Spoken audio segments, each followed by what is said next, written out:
Kusoo dhawaad Maxamed Academy. Halkan waxaad ku baran doontaa cryptocurrency iyo Bitcoin sida lacag loogu sameeyo suuqa crypto. Si aad u fahamto xeeladaha haddii aad rabto barasho fudud oo war sax ah iyo talooyin dhab ah, channelkan waa channelka kuu gaara. Like saar videoga, subscribe Maxamed Academy. Fadlan ku reeb commentiga waxa su'aal qabtid commentiga noogu reeb. Maanta waxaan fiirinaa suuqan hadduu yimid fiya click maanta wuxuu marayaa 80 shayna wuxuu marayaa 5 uu marayay marka absaabsiga jirtay kan hadda wuxuu qiimeeyaa fiya click meesha dadka suuqa ka joogaan oo dadka ay ka baqayaan alta kuwana sida 21 afriid maanta bare hadda Bitcoin maanta waxaa maraysaa 67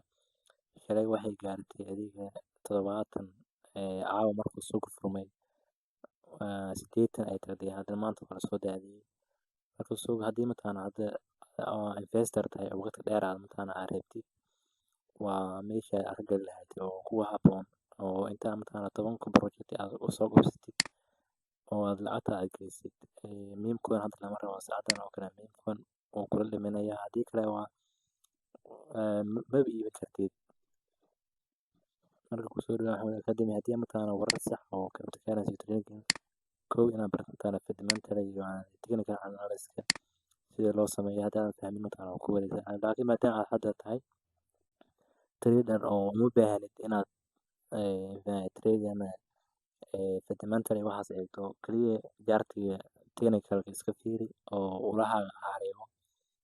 hadda jaanis ku artigaa hadda maadaama suuqu down yahay hoos socda waxa ma jiraan kaliya waa ku rafaalaysa maahan waxa kale ma jiraan hadda sida la sugayay maalmahan haddii oo sharciga la ansixiyo hadda cryptocurrency category hadda eegno category fiirnayna haddii real RW inuu ka laga yaabo waagii hore markuu programkan kii hadda dhamaaday waxaa jiray oo NFT kuwa kacsan laakiin hadda waxaa la sugayay real asset-ka ay kacaan oo RW ma aha laakiin sidoo kuwa RW waa micnaha real asset ugu dhawayo sida Bitcoin oo kale oo waxay hogaamisaa jeelinka iyo intaas kale ay hogaamiyaan